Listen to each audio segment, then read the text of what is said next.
ഞാനിന്ന് മുറ്റത്തേക്ക് ഇറങ്ങിയപ്പോൾ ഒരു കാഴ്ച കണ്ടു. ഒരു മനോഹരമായൊരു തവള. അതൊരു പ്രത്യേകത എന്ന് പറഞ്ഞു കഴിഞ്ഞാൽ നല്ല എന്നാ പറയുന്നത്, ഒരു പ്രത്യേക കളറാണ്. അവനെ പിടിക്കുക എന്നായിരുന്നു എൻ്റെ ലക്ഷ്യം. ഞാൻ അവനെ പിടിച്ചു. അവൻ ചത്ത പോലാണ് ഇരിക്കുന്നത്. ചത്തിട്ടില്ല കേട്ടോ, അവന് നല്ല ജീവനുണ്ട്, നല്ല ആക്റ്റീവാണ്. ഇതൊരു മരത്തവള എന്നൊക്കെ പറയില്ലേ, ആ വർഗത്തിൽപ്പെടുന്ന സാധനമാണെന്ന് തോന്നുന്നു. ഇതിനെ എങ്ങനെയൊന്നും നമുക്ക് കാണാൻ കിട്ടില്ല. ഇതിലൊക്കെ മരത്തിലൊക്കെ ഇരിക്കുന്ന, മരത്തിൻ്റെ തൊലി പോലെയൊക്കെ കണ്ടില്ലേ, കൂടുതലും വാഴകളിലൊക്കെ ആയിരിക്കും കാണാറുള്ളത്. ഇവനെ ഞാൻ പല പ്രാവശ്യം പിടിക്കാൻ നോക്കി. ഇവൻ ഇങ്ങനെ ചാടി ചാടി ഇങ്ങനെ പോവുകയാണ്. ഇവനങ്ങനെ വലിയ പേടിയൊന്നുമില്ല കേട്ടോ, പേടിയുള്ള കൂട്ടത്തിലൊന്നുമല്ല. അവൻ്റെ ഇരിപ്പും ഭാവമൊക്കെ കണ്ടു കഴിഞ്ഞാൽ എന്നെ വിഴുങ്ങുന്ന രീതിയിലാണ്. അവൻ ചാടിപ്പോയി ചാടി ചാടി ഇങ്ങനെ പോകുമ്പോഴാണ് നമ്മുടെ താരം ഇങ്ങോട്ട് വരുന്നത്. എന്നാൽ പിന്നെ ഇവനെ അകത്താക്കാമെന്ന് ചിന്തിച്ചു.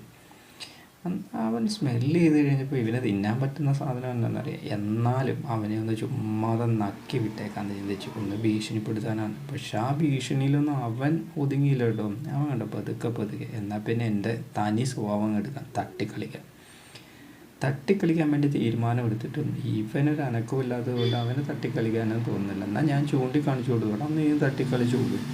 അപ്പോൾ ചെറുതായിട്ട് അങ്ങോട്ടും ഇങ്ങോട്ടും ഒന്ന് അനങ്ങി.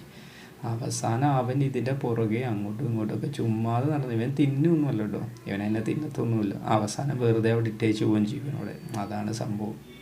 പക്ഷേ രസമായിരുന്നു കേട്ടോ അവനതിനെ വെച്ച് കളിക്കുന്നതൊക്കെ കാണാൻ. പക്ഷേ അവനെ നമുക്ക് അവളെ അങ്ങനെ കൊന്നുകളയാൻ പറ്റില്ലല്ലോ.